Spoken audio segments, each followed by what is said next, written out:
સહજાનંદ સ્વામી મહારાજની જય, હરિપ્રસાદ સ્વામી મહારાજની જય, આત્મીય સમાજની જય જય જય, દાસના દાસ થવાની જય જય જય. 15 ઓગસ્ટ ભારત સ્વતંત્ર થયું. સ્વાતંત્ર્ય દિન, ઇન્ડિપેન્ડન્સ ડે.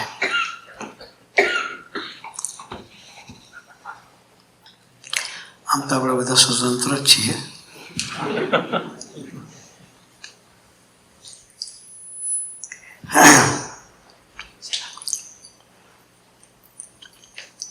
છતાં સ્વતંત્ર થવાનું છે.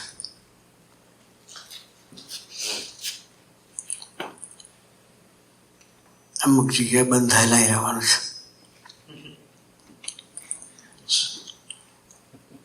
પછી બ્રહ્મયાઈ સાહેબ સમજાવશે આપણને ક્યાં બંધાવાનું, ક્યાં સ્વતંત્ર રહેવાનું.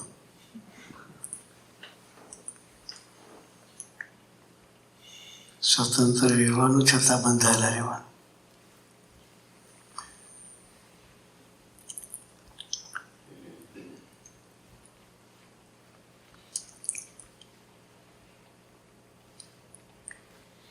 મન બુદ્ધિની ગુલામીમાંથી સ્વતંત્ર છે.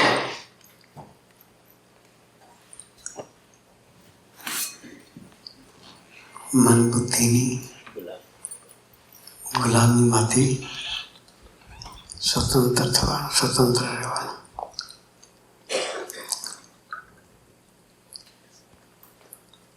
ભગવાનના ભક્તોમાં બંધાયેલા રહેવાનું.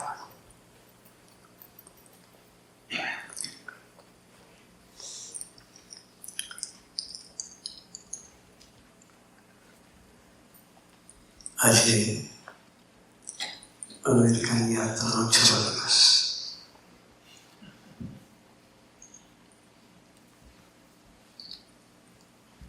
છેલ્લા 1.5 મહિનાથી અમેરિકામાં વિચરણ કરીએ છીએ. કાલથી કેનેડા.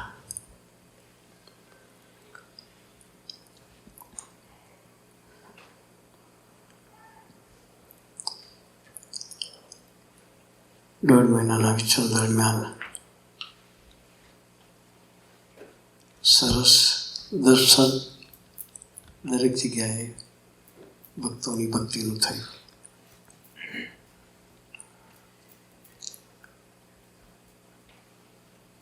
શિકાગોની ધરતી પર મહારાજે કરુણા વસાવી.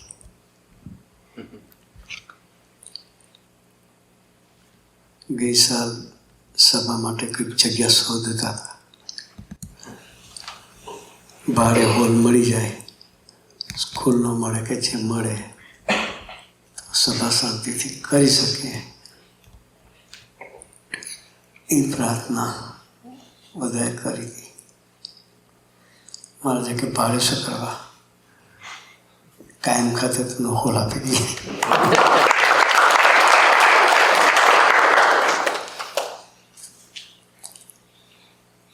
તમારું ઉમંગ ને ભક્તિ એટલે ભગવાન પડ્યા.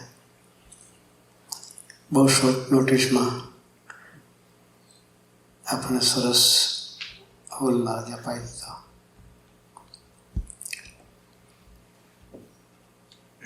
ઠાકોરજી બેસી ગયા એટલે મંદિર થઈ ગયું.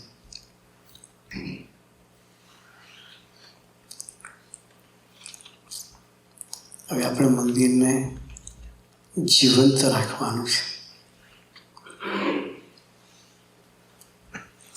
આ મંદિરને જીવંત રાખવાનું અને આ મંદિરને પણ જીવંત રાખવાનું. અહીંયામાં ઠાકોરજી બેઠેલા છે, એ મંદિરને પણ જીવંત રાખવાનું. આ મંદિરને જીવંત રાખવા માટે ઠાકોરજીની સેવા ભક્તિમાં ડૂબેલા રહેવાનું. હિમાંશુભાઈ સરસ પ્લાનિંગ કર્યું છે. દરેક વ્યક્તિને નિમિત્તની સેવા કરવાની તક મળવાની છે. શિકાગોના એક મુક્તને બાકી રાખવાના નથી. જેની જેવી આવડત એ પ્રમાણે પ્લાનિંગ કરી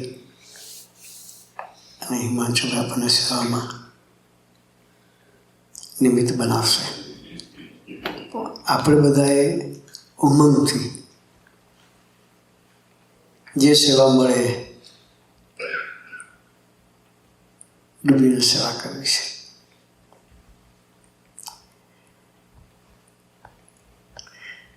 અત્યારે તો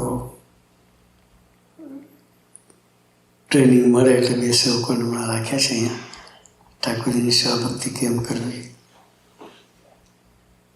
પછી કાયમ નથી રહેવાના. થોડા દિવસ પૂરતા રહેશે, પછી તમારે અહીં રહેનારા જે સેવકો હોય એ બધાએ સેવા ભક્તિ કરવાની છે.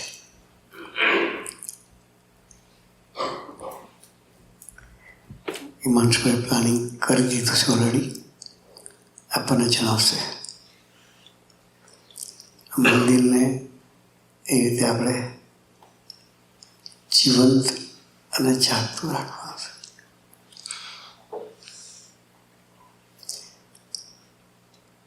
આ મંદિરને જાગૃત રાખવા માટે નિરંતર સ્વાધ્યાય ભજન કરતા રહેવું છે. સંબંધનો મહિમા સમજીને સવારની ગોષ્ઠી આપણે સાંભળી. અમરીશજીની ગોષ્ઠી હતી. સ્વામીજી અમરીશોને અરસપરસ કેવો મહિમાથી જીવવા માગે છે. કારણ કે તીર્થ કરવા જવાની જરૂર જ નથી. તમારા ઘરમાં તીર્થ છે કે શું કે તમારા મંડળમાં તીર્થ છે, એનો મહિમા સમજાય એ લેવલ સુધી સમજી આપણને લઈ જવા માંગે છે. મંદિર એક માધ્યમ છે અરસપરસ આવા મહિમાથી જીવવા માટે. સ્વામીજીનું જીવન ભાવના છે, એના માટે તો સ્વામીજી સ્થાન બનાવવાના છે. એટલે કરુણાએ કરીને આપણી યાત્રા સ્પીડી બને એના માટે સ્વામીજી આપણને ભેગા મળીને દોડવા માટેનું સ્થાન સ્વામીજી આપણને આપી દીધું છે. તો આપણે બધાએ ભેગા મળી આત્મીયતાથી 1 વર્ષમાં મંદિર નાનું પડે, લોકોને એક્સટેન્ડ કરવું પડે એવું કંઈક આપણે કરી આજે ભેગા થઈ.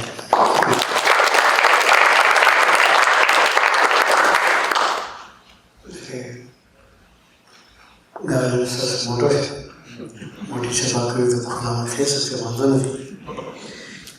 પણ આપણે બધાએ હા ગળતર જેનાથી જે થઈ શકે એ હા ગળતર આપણે કરવાની છે. હિમાંશુભાઈ જે સેવા સોંપે આમાં કોઈ ના પાડે એવા છે જ નહીં. બધા રાહ જોઈને બેઠા છે મને ક્યારે સેવા મળે. આપણે બધાએ એક એવા ભક્તિભાવથી ઉમંગથી મંદિરની સેવામાં હોમાય અને મંદિરને જીવતું જાગતું રાખવા માટે આપણે બધા નિમિત્તે દોડીએ.